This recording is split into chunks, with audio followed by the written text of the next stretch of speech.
देखा जाता है अपने आप ही होता है, जब जो होना है उसमें तुम्हारा कोई दोष नहीं है। कोई मन में विचार आया कि अगर भगवान राम जी तो सर्वश्री है, तो वो चाहते तो पिता दशरथ जी को बचा सकते थे, कुछ नहीं होता उनको, लेकिन विधि के विधान से वो भी बंधे हुए थे।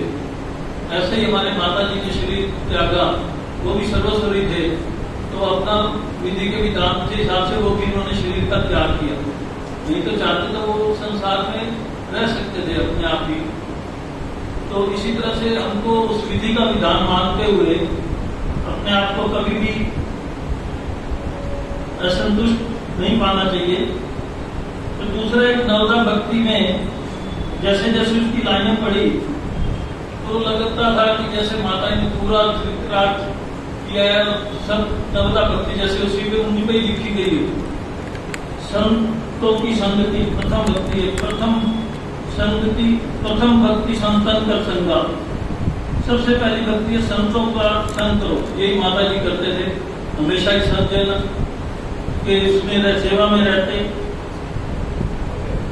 तो भगवान की कथा में प्रेम, दूसरी प्रति मन कथा प्रसंगा।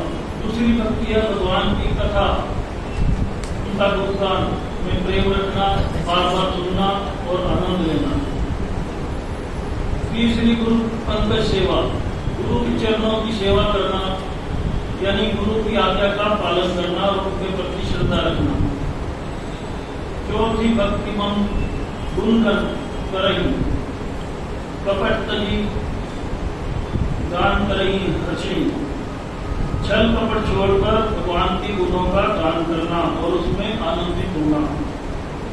पंचम भक्ति विश्वास प्रसंगा, भगवान पर अटूट विश्वास और भरोसा रखना। यह विश्वास इतना दृढ़ हो कि कोई भी परिस्थिति में डिगे नहीं। सततम शील वृत्ति को कर्मा, इंद्रियों पर संयम, शील स्वभाव, वैराग्य और पुण्य कर्मों में लगे रहना। सातवां वैद्य देखा, संसार के हर प्राणी और वस्तु में भगवान का दर्शन करना और संतों को भगवान से भी अधिक मानना। जब महाराज जी आते थे तो माता जी उनकी सेवा में इतने तत्पर रहते थे कि कभी भी एक मिनट का भी विश्राम न करते हुए ऐसे चाहते सब काम को अपने हाथों से करें। सबको अपना अपना काम समझते हुए फिर भी पूछते रहते थे कि कुछ कमी तो नहीं रहेगी, कुछ और तो नहीं चाहिए। अष्टम तथा लाभ संतोषा, जैसी भी स्थिति मिले उसमें संतोष रखना और कभी भी दूसरों में दोष न देखना। उन्होंने कभी किसी में दोष तो देखा ही नहीं। हम कभी शिकायत भी करते हैं कि माता जी वो तो ऐसे है, तो आपको कहता नहीं, फिर भी देखो उसमें कितने गुण है, उसका ये चीज बहुत अच्छी है। मतलब गुणों को कहाँ से ढूंढ के निकालते थे हम भी नहीं समझ पाते थे, क्योंकि हमारी प्रवृत्ति होती है मनुष्य की किसी भी कोई भी दोष देख के उसको बोलना कि इसकी ये दोष है, इसकी ये कमी है। अपने दोष तो दिखते नहीं, दूसरों के सबके दिखते हैं, लेकिन माता जी को हमेशा गुण ही गुण दिखते थे। और वो बोलते थे कि अगर आप गुणों की तरफ ध्यान दोगे तो आपको गुण दिखेंगे, दोष की तरफ दोगे तो आपके अंदर दोष आएंगे। इसलिए आप हमेशा दूसरों में गुण ढूंढने की कोशिश करो। नमम सरल सन हो मीना, सभी के साथ सरल और निष्कपट व्यवहार करना। मन में भगवान के प्रति दृढ़ प्रेम और भरोसा बनाए रखना।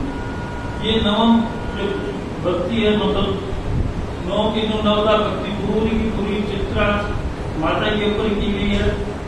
उन्होंने इसको जीवंत जिया है। ऐसा नहीं कि भाई चलो एक बार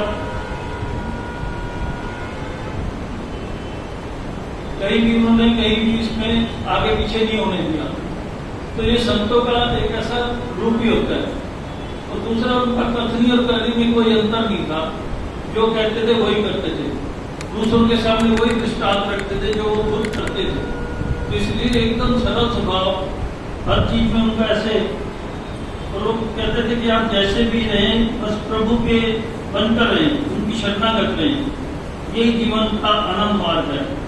और आप सदैव प्रभु का अंश समझते हुए अपने आप को आनंदित रहकर जीवन जीने का अभ्यास करें।